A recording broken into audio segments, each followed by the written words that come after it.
Hi, I'm Laura Cox Kaplan.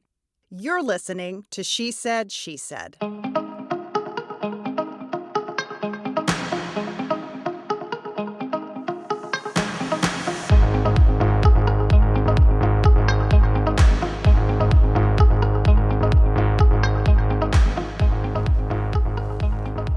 Necessity, or maybe frustration, is often the mother of invention. That was true for Margot Shaw. She went looking for a magazine specifically dedicated to all things floral, but couldn't find one. So she created one herself. It's called Flower Magazine. It's the only lifestyle floral publication in the U.S. But Margot's motivation through frustration is only part of her story. Her faith and her recovery from a battle with opioid addiction is what enabled her to see her passion clearly and to open herself up to a possibility that otherwise would have seemed very unlikely. Flower Magazine, which Margot launched in 2007, has just celebrated its 12th anniversary, and she is the editor-in-chief. Unlike most print publications of today, it's actually growing, having recently transitioned from a quarterly to bi-monthly publication schedule. Margot is also the author of a beautiful new book called Living Floral. Margot joins me today to talk about finding your niche and bringing one's passion to life, and in Margot's case, doing so in her late 40s. We'll also talk about the importance of creativity and beauty and the impact that those things can have on problem solving and sparking innovation, no matter what your line of work or field of study. Margot, welcome to She Said, She Said. Thank you. It's a pleasure to be here. I am delighted to have you and to hear more about Flower Magazine and Living Floral and all the amazing things that you're working on. But I want to start with the magazine, what it is, how it got started. Give me a little bit of background. First of all, thank you for having me, and I do love the name of your podcast. Very clever. So Flower was an idea that was born out of my working in the floral industry, doing weddings and parties and sending flowers and workshops, and never being able to find anything really quality that appealed to me. Lots of industry magazines, but nothing with a human element, nothing with story, nothing with breaking down an arrangement or covering a wedding. I mean, there are plenty of brides magazines, plenty of garden magazines, shelter, but there was nothing devoted just to flowers. Mm-hmm. And so I sort of got this idea, I got this idea dropped into my spirit. You need to start a flower magazine. Just like that? Yeah. I was trying to gather up probably 8 or 10 magazines in the Atlanta airport to find maybe one page about what I loved. And I found a few things, a few pages, but that was the genesis, was the frustration. And I think a lot of entrepreneurs and a lot of ideas like this are rooted in that. Mm-hmm. I can't find what I want, so I'm going to start it. So your background was largely in design, but not so much in floral. Right. Art history, studies, and interior design, and just a love of culture and beauty, visual arts, performing arts, all of it. And I really enjoyed touring gardens and seeing gardens, but had no experience, no background at all. You know, flowers are pretty, but that was really all there was. So this was a new developing passion back then. So when you had the idea for the magazine, had you been talking about such a thing for a while? Did you just literally wake up and say to the people around you, I'm going to start a floral magazine? Pretty much. How did that go over? Well, it's interesting that you asked that, because it really was, maybe it was developing in my subconscious and in my spirit, but I did not recognize that. So that when that thought came into my head on the airplane, going to the islands at Christmas, I was surprised, but as I said, I think it was this need that I could not find and have met that engendered that, and the tumblers clicked into place. I knew it was a God idea, not a good idea. It was a good idea too, but it was a spiritual kind of wow moment for me. You said a God idea and probably a good idea too. Yeah. Talk a little bit more about what you mean by that. Well, I guess in the last I'm 32 years in recovery, and so that was the beginning when I got clean and sober from opiates that I recognized that because I couldn't do it myself. I kept trying and I just couldn't stop. And so I just cried out to God. And so from then on, it's not been easy, but I've been free. And in a few years, I began to really wake up to life. And so that's the beginning of the story in terms of the second chapter of my life. And then I just began to pay attention. And as I was awake and alert and open, things started happening. And that was when I went to work for the floral designer, even though I had no experience whatsoever. An intern, right? I was an intern for 6 months. And you were 46? 46, yeah. The oldest by far in the shop, except for the owner. And so that was interesting, but I had no problems being 46 and being an intern because I knew I didn't know anything. And I really learned at the feet of a master, Sybil Sylvester. She's still one of my top 5. So I just soaked it all up. I did everything. I drove the delivery truck, this white panel truck, Wildflower Designs, all over Birmingham to deliver flowers, which was one of my favorite things because everybody smiles. Everybody loves to see you coming. So, but I learned and I learned by doing, frankly. And I got to that point where a few years in there, I was just frustrated because I'm a voracious reader and I read a lot of magazines and I read a lot of books. So I was just coming up empty.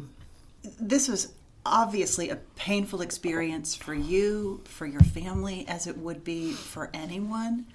What should people know? This is a big topic, and it affects so many families and so many people. What should people know about addiction? I have learned a lot, frankly, not only through my personal experience, but through something that my husband and I are real involved with, which is a mood disorder, depression, suicide center, raising money for that at the university in Birmingham.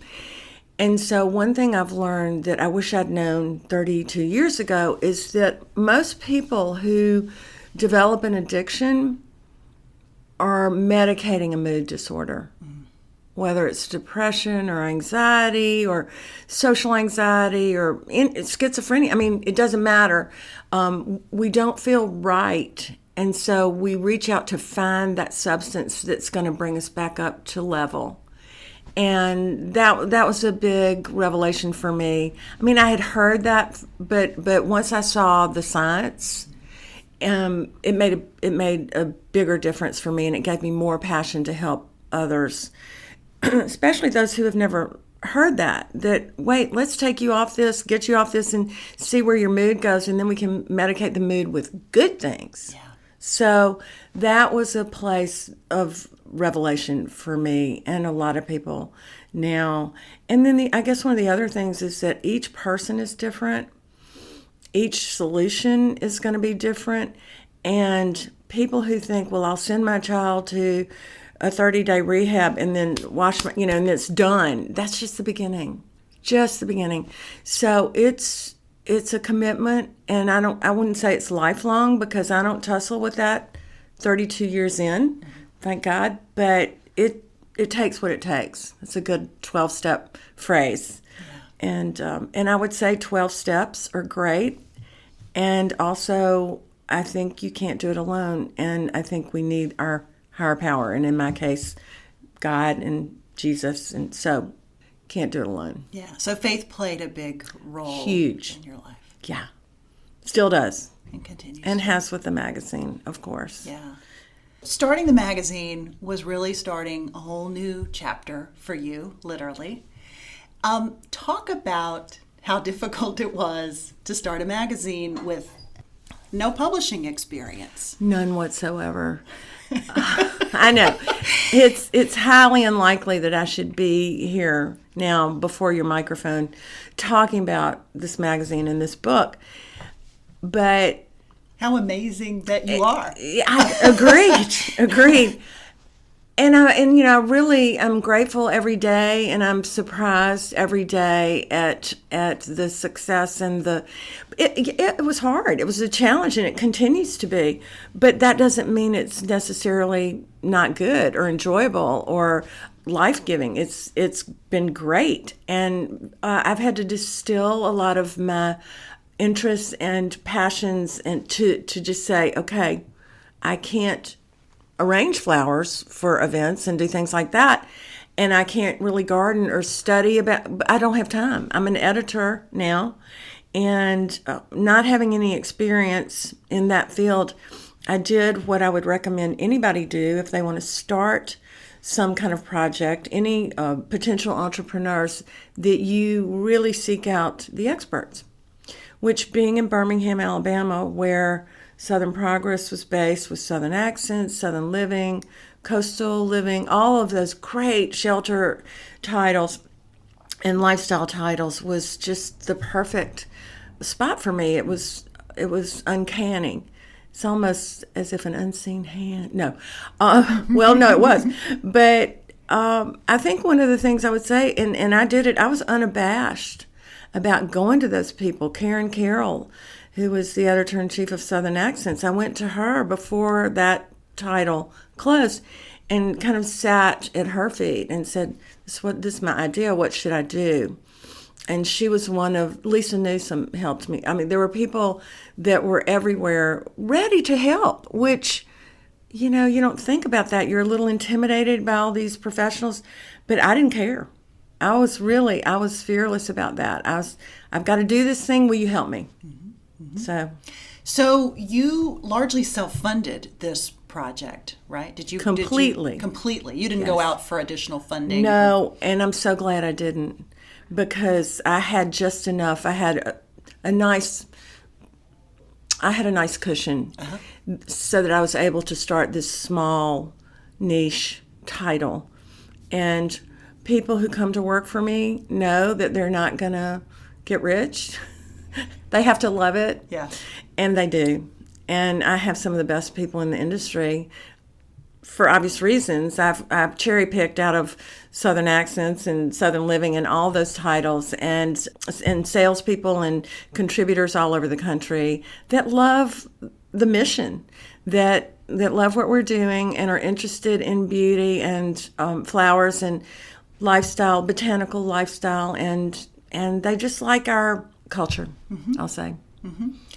You launched this magazine in 2007, so right at really the height of the bottom falling out. Yeah. An interesting time to start a magazine, or anything else for that matter, right? Yeah, I hear that. I hear that still to this day, and I will agree with that. And to me, it's just more evidence of the urgency and the determination that I had, because I knew that, and I also recognized that print was waning, and now it's not, which is great. But well, it is and it isn't, right? And that's one of my questions. It's not going away. Yeah. It's not going away. But I did.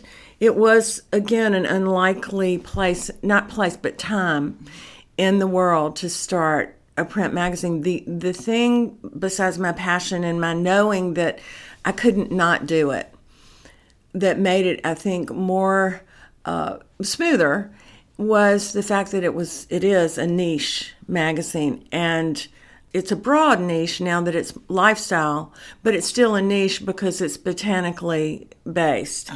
And that, I believe, and if I heard and read, is the hope of print, is those, because our readers are so loyal.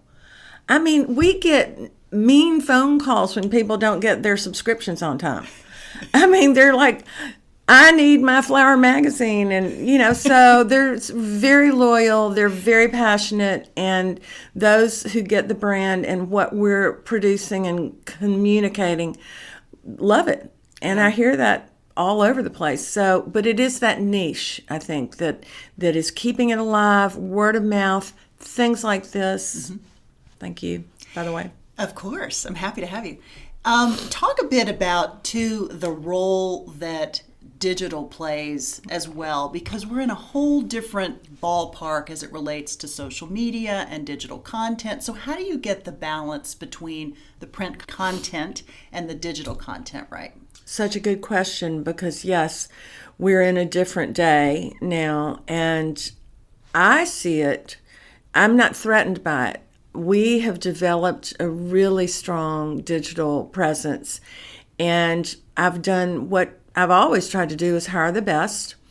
And we had hired someone who had started My Home Ideas at Southern Progress and was just a genius. And then he got hired back for twice what we were paying him, and that's okay. But he recommended somebody who is just as good, maybe not better, but different. And she is an excellent writer. She's a gardener, and she's a techie, and she does the analytics, and she's amazing on social. Our social profile has grown probably 10 or 15% since she got there last February. Mm-hmm. And is that largely Instagram? It's everything. It's Pinterest, it's Facebook. Instagram is my go-to. I never even really get on other platforms. I'll check my Facebook, and when I get a message, and that's a good way for us to communicate what we're up to, is Facebook. And it's very effective. And we'll do some advertising there. We don't advertise on Instagram. But yeah, it's about really, I remember being in a board meeting, and several of the people this was 5 years ago, just saying, you've got to step up your digital or you're not going to make it. And so we have, but we've cross-pollinated with the magazine. And so it enhances our presence. It enhances our brand rather than detract. Because we haven't changed. We've changed and grown the magazine, the print, but we have not skimped there. If I ever have to cut back on the paper quality, I'll just call it a day. Talk a bit about how you engage with your customers. You talked about the fact that they're a very loyal following, but how do you keep them engaged? Because part of taking advantage and having these new digital and social media tool at your disposal also creates some, I think, responsibility as it relates to customer engagement. Talk about how you think about customer engagement. Well, interestingly, I don't. Okay. That much. And it's a function of having this great web editor, manager, and also we loop in our sales and marketing people with that area of the magazine. So I will tell them what I'm doing and what I'm thinking, and it'll translate to our platforms. If I'm going somewhere or doing an event, or we're sponsoring something, or we have found the greatest new floral designer who's up to something, then I'll be sure that that's communicated. But how that gets to our customer and our reader and our followers, that's up to them. Yeah. And I think I sent something yesterday and said, we need to talk about this.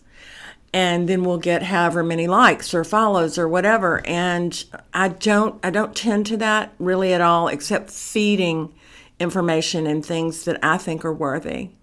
Because I have a good team. I don't have to worry about it. Yeah.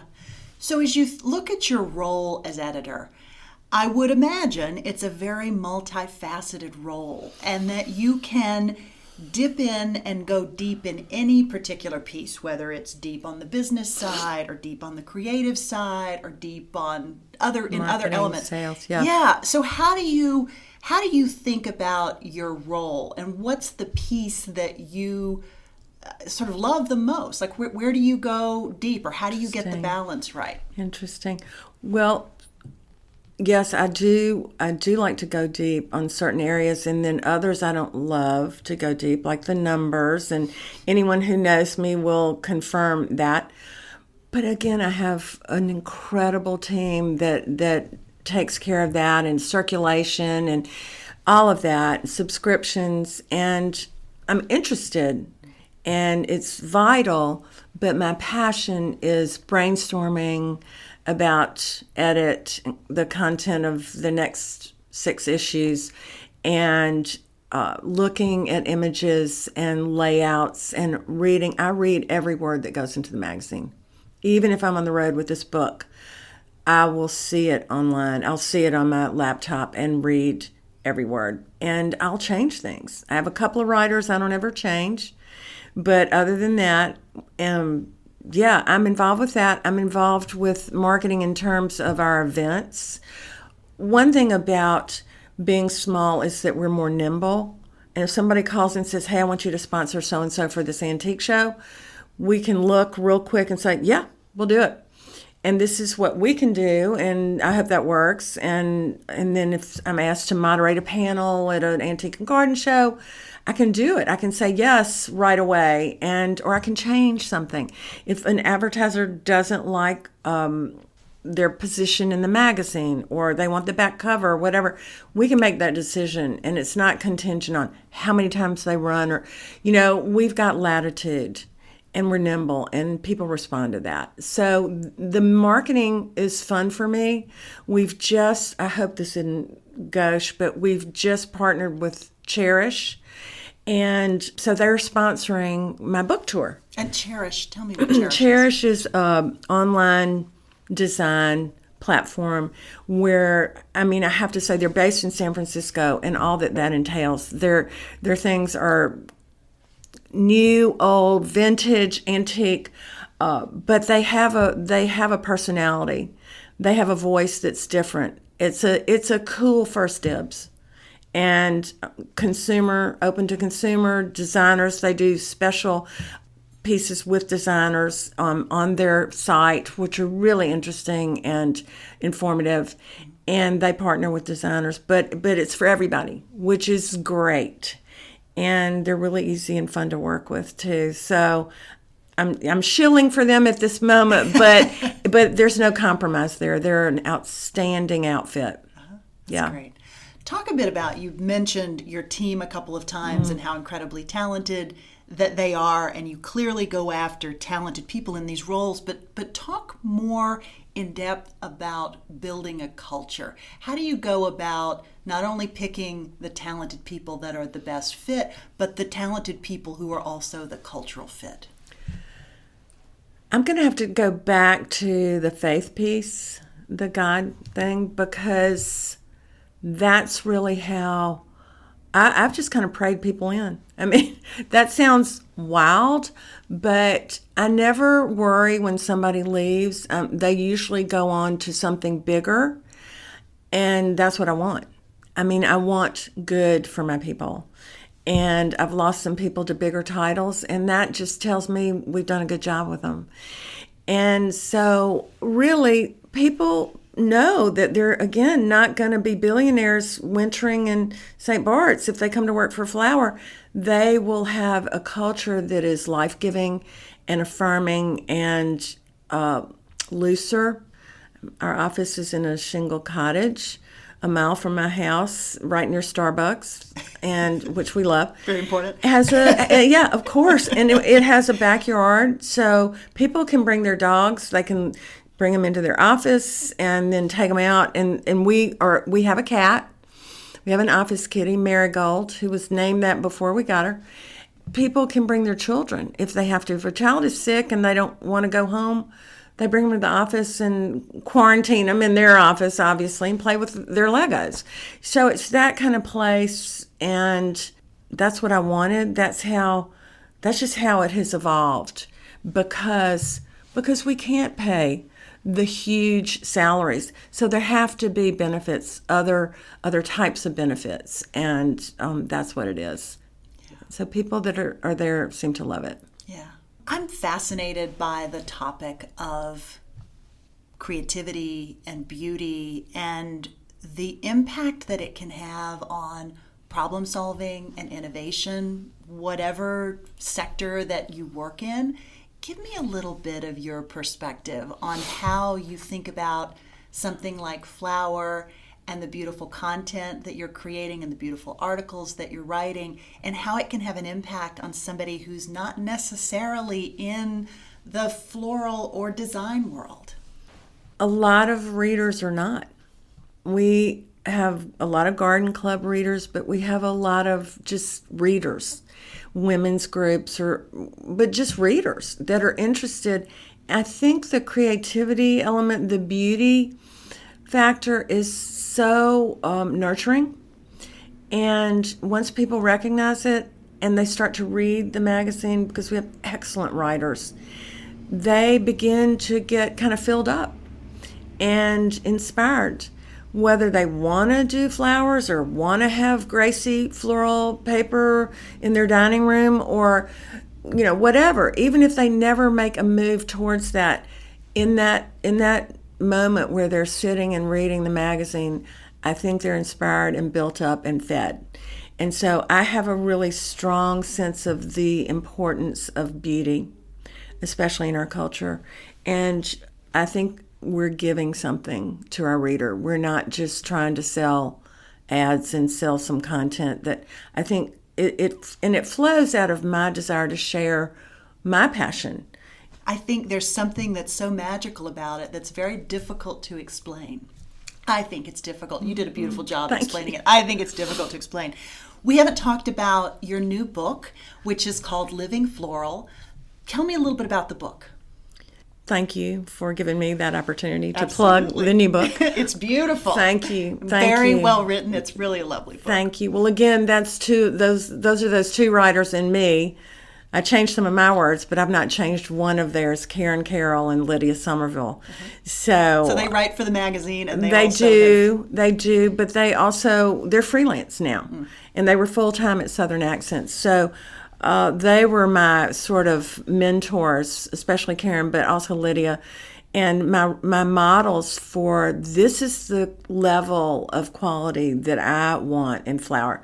So the book was a product of our publisher, Julie Durkee, she's our lead salesperson, and she's out in the culture, she's out in the world, and she kept seeing everybody wanting a book from us, wanting something kind of codified and capsuled and condensed that they could have and that they could give, that they could read, that had the voice of flower, but was more substantial.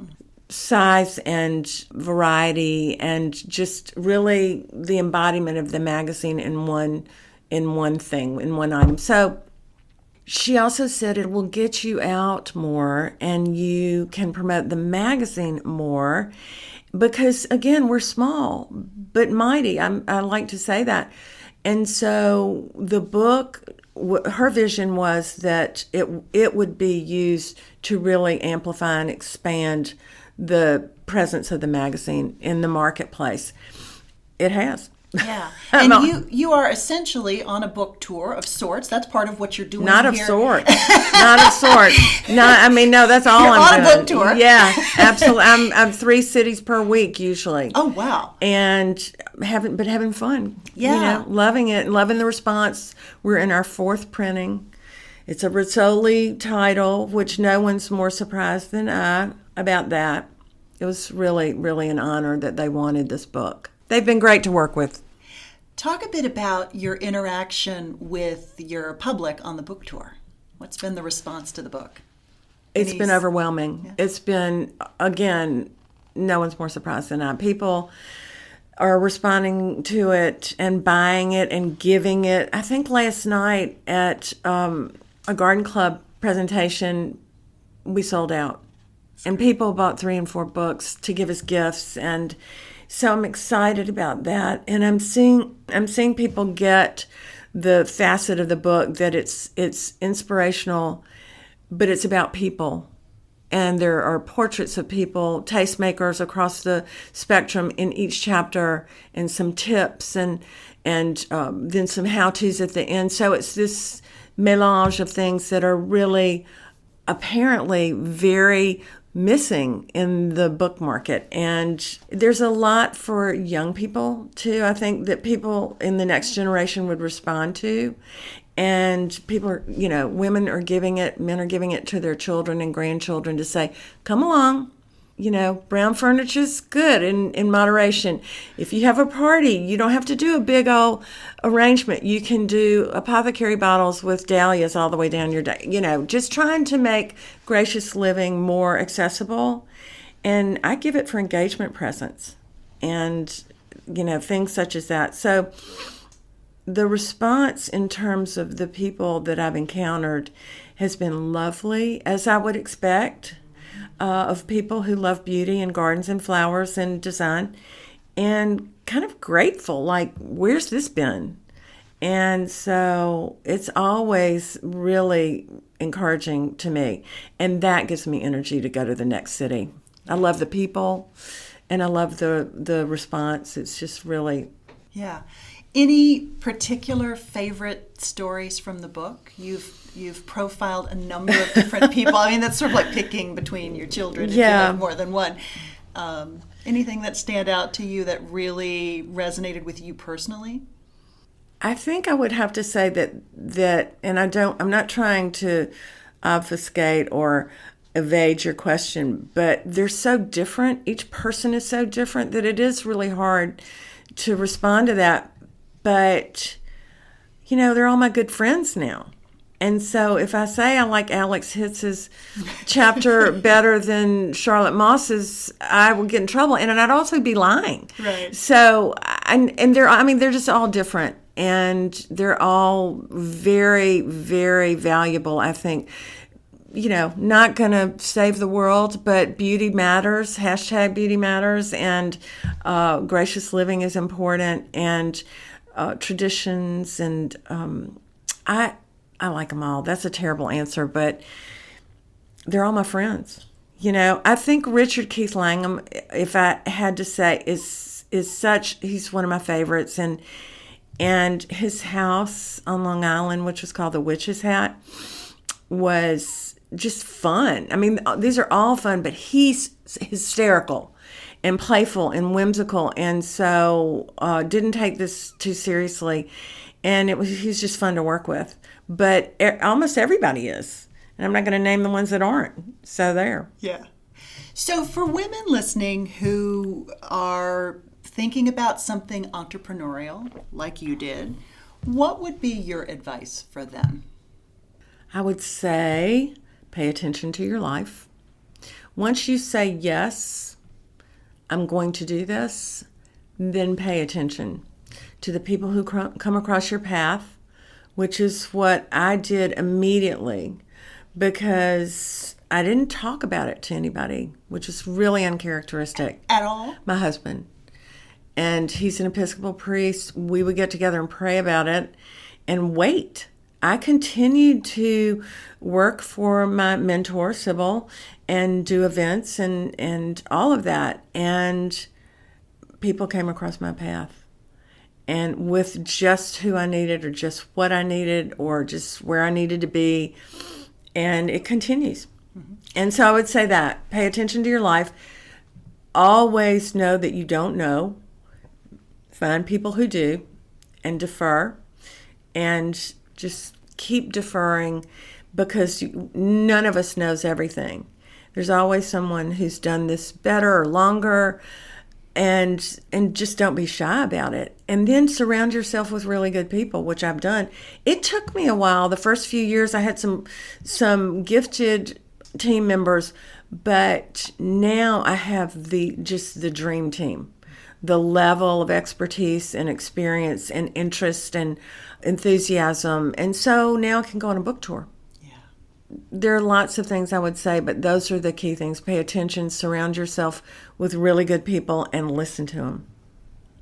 How about dealing with any early setbacks or just setbacks generally speaking? How do you weather through challenges? I mean, you've had a really significant life challenge that you've overcome, so it almost feels like a trite question to even ask you that. But in No, the it's context not. of your Yeah. work, these are sometimes different things. So how do you think about day-to-day setback? You've got a huge mistake that goes out in an issue, or God forbid, right? That never no, it's happened a few times, and I will. Do I have time to tell you about one? Yes. Because this is sort of classic. So James Farmer, I don't know if y'all know him, but he's a dear friend, and he's just kind of a Renaissance man. Southerner, does design and arranging and cooking, and has like 10 books out, and he's a great guy. So he offers us his stories first. He has things photographed, and then we'll, if we like it, we'll take it and write the feature and include it in the magazine. He did this beautiful house somewhere in South Alabama. There was a plantation, because there are a lot of plantations in South Georgia and Alabama and Mississippi that have been converted to quail preserves, and just people buy them and restore the houses and develop quail habitat, which used to be almost endangered in the Deep South. So he photographed this beautiful plantation home that he designed, and it was just extraordinary, and we all loved it. So absolutely, we're going to include it in this next issue, whatever. And I got a handwritten letter from a woman in Houston who shall remain nameless, and she just lit into me about including a plantation. And how dare you? That is so racist. That is so backward. That is so this. That is so that. And so I didn't write her back. She obviously didn't email. She was older, which surprised me too. And so I found her phone number and I called her. And I didn't get her, but I got her daughter, and she was sort of the gatekeeper. And I said, look, I just would like to, thank your mother for taking the time. And I meant it. I mean, it's important to me to hear from our readers. And I said, I just need her to know that if there's a beautiful plantation house and or garden, we're going to feature it. We're going to feature it, and we're not going to call it a house. If it's a plantation, it's not like they have slaves. I mean, hallelujah that they don't. And we live in a day where it's not like we're glorifying that era, but we're preserving what's best. And I'm never going to bow to the politically correct culture. I'm just not. So that was a challenge, and I sat with it for a while, and then I responded, and I said, please thank your mother for subscribing, and I hope she'll continue. But this is how it is. Did you hear back from her? No, the daughter communicated, I guess, to her mother, and that, as far as I know, they haven't stopped their subscription. I hope they'll continue to be flower lovers and readers, but if we lose her, we lose her, because I'm not going to compromise who I am. Tell me a little bit about the process of pulling the book together. How did the book come about? Well, as I said earlier, it was really inspired by our publisher, who urged me / badgered me into doing a book. And by the time I was ready, I had the team in place that I could leave, that I could work solely on the book and not worry about anything else about the magazine. So that was helpful. So did you completely take a leave from Pretty the magazine? much. I would still read every issue, and I would still go to the brainstorming meetings when I could. But I came through the office one day, and I had really put this out to 2 other publishers. And one, interestingly, a really great publisher liked it, but they said, it's not hard working enough, which term I did not understand. I was like, I work my A off. What are you talking about? She meant it. We just want how-tos. We want step-by-steps. We want to engage our reader and have actionable in every chapter. So I was like, that's not who we are. And we have some, as you've seen, we have 5 how-tos in the back. Mm-hmm. But I want other things. So I was happy that they didn't want the book because that's not what I wanted. And then another publisher, I talked to one of the editors at length who edited a friend of mine's books. And she was very enthusiastic. So I sent her the book proposal and never heard back. So I thought, well, I could call her and badger her, but that's not how I operate. I really believe you shouldn't have to force things. So I went then through my managing editor's office and Alice Welsh Doyle, who had been with Women's Wear Daily, Elle, Southern Accents, Entree, Southern Living, was just an incredible resource and a great catch for us. And I said, Alice, we featured so many Rizzoli titles in our book reviews and our Q&As, and of course we love Rizzoli. But do we know, that's marketing, do we know anybody on the edit side? And she said, sure. She called a friend, maybe that afternoon, I think. I got a call back from my future editor, and we talked for an hour. I flew to New York, met with her and Charles Myers, the head of Rizzoli, showed them what I had, and within a month I had a contract. And my editor is the best, Sandy Gilbert. She's from New Jersey. She's this little lady who's a dynamo, and she loves Southern topics and Southern design and Southern writers. And so she does Julia Reed and Bobby McAlpin and me and just lots of other, Susan Sully, Rhonda Rice Carmen, all Southerners. That's amazing. And she just has a knack with us. And so that process was fabulous. Mm-hmm. And so one of the things I think that Rizzoli liked was that I had an infrastructure in place. I was known by all these garden clubs and women's clubs and antique and garden shows and things that they knew wisely would be a good strategic place. And so that has been an advantage because I've gotten so many invitations to come and speak and sell books. And also, we used our creative director to lay out the book, which meant they didn't have to call in somebody. Now, I got a great advance, so I didn't have to pay for it. So that was the best of both worlds. I could see everything in the office and talk about the color of the font on the binding of the book, and see it there. And layout, and just, of course, they had all the input. And I would go up there every now and then, and we would talk about what we'd done and edit this, but it was really a good match. Yeah. When you think about this notion of impact, and you look at your body of work, what impact do you hope you will have had on others? Well, if you know the Not So Prim Rose book, it's all stories of mishaps of mine and embarrassments and fiascos from the first 10 years of my life with Flower. And so I like to think I've made people laugh because I laugh at myself. And it has changed, honestly, the way that I view embarrassing, negative situations where I have been, even humiliated at times. I think people love to laugh, and I will just mention this one little story that hasn't been in the magazine yet.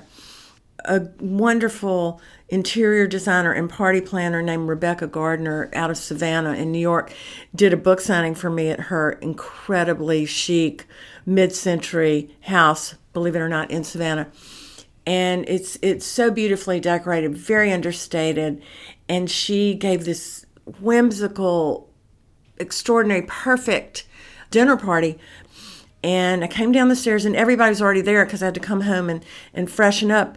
And so I walked in and started introducing myself, and there was this crowd of people, and hey, I'm Margot Shaw, and so I saw somebody across the room that I wanted to say hello to. So the crowd kind of parted a little bit, but I didn't look down, and I went A over tea kettle over a low fainting couch. And I mean, there's just no way to not have that be hugely embarrassing. And there was this. What were you wearing? Not a dress. Oh, thank God. Not a dress. But there was this hushed kind of gasped, and then I just said, talk amongst yourselves, I'll be right back. And I couldn't get up.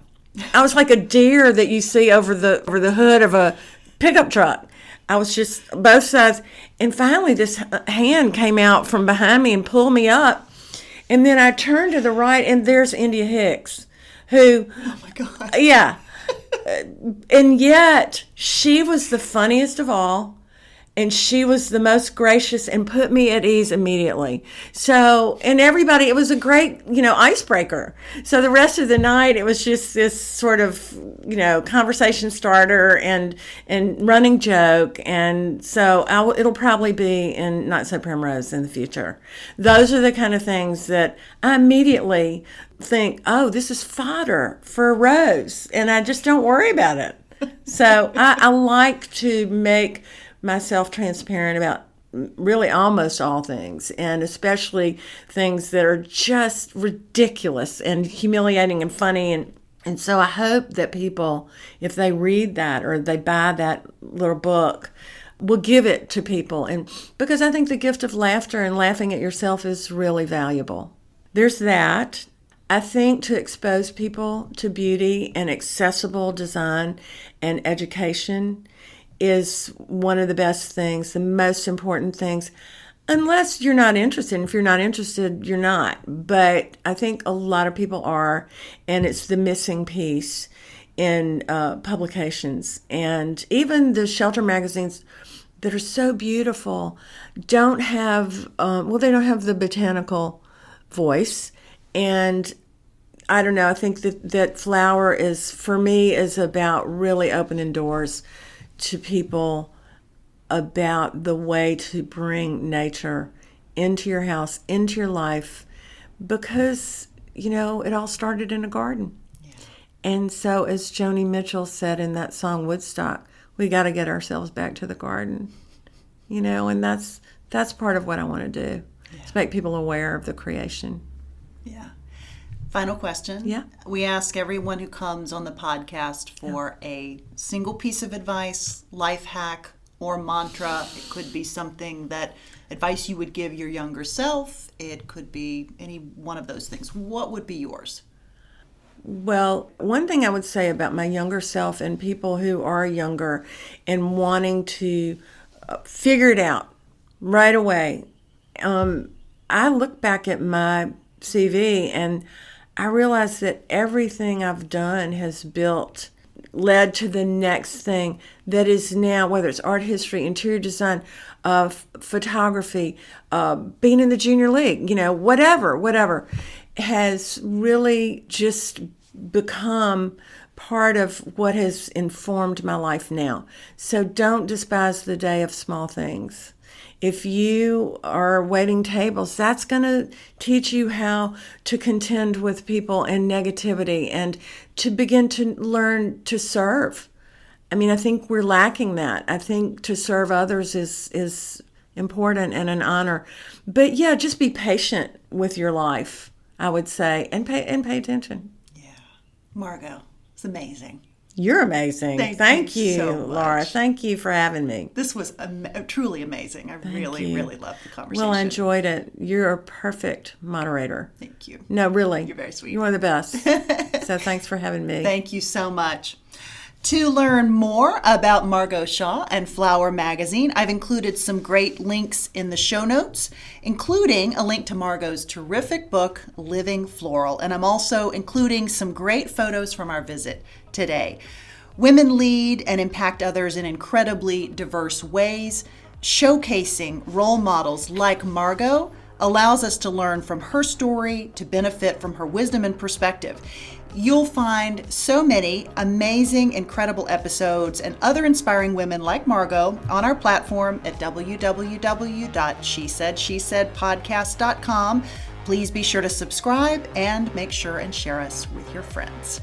As always, thanks so much for listening.